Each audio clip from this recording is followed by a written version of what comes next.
your favorite MP. Oh God, no. No. I understand what Liam Jacobs of the DA No. is doing. No. He's leveraging the power of social media. It's not his fault. No. It's not Liam Jacobs' fault that people, South Africans, don't read.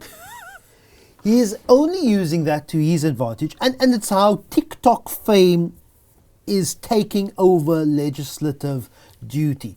So those who don't know, Liam Jacobs is a Democratic Alliance MP who sits on the Sports Sports Culture and Recreation Committee. He is a former DA youth leader, and I kid you not, a professional wrestler.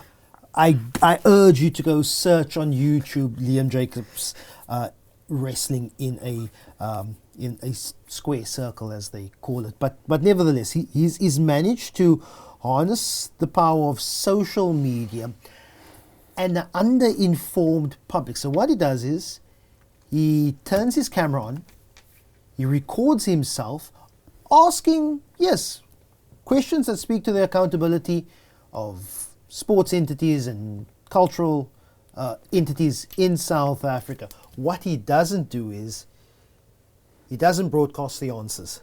So what the public sees is Liam Jacobs asking tough questions, holding politicians and entities to account. You know, I'm trying to think of the nicest possible way that I can say this. Liam Jacobs is nothing more than a wannabe reality TV star who has an interest in South African politics. He's making a complete and utter mockery of Parliament as an institution. He's not the first person to ask difficult questions. He definitely won't be the last. And I just think, I fear I may need to block him on social media because I get personally aggravated every time I see, it's just be a stand-up comedian. You don't need to be in Parliament. He loves the lights, the cameras, the attention, and he also just does not have a grasp on parliamentary procedure, on politics at large and how things work. Board fees. He simply does not understand how board fees work, questioning why people were brought into Parliament, why they were put up at various hotels. He asked, what was the rating of the hotel that you stayed in at last night? Okay, how much does the taxpayer pay for your house at Acacia? Tell us now. Because there are many privileges that MPs also get. Do you think someone needs to come and sit before a parliamentary committee on their dime? People who sit on boards have other jobs, and there are many things wrong with various government institutions, specifically in the Department of Sports, Arts and Culture.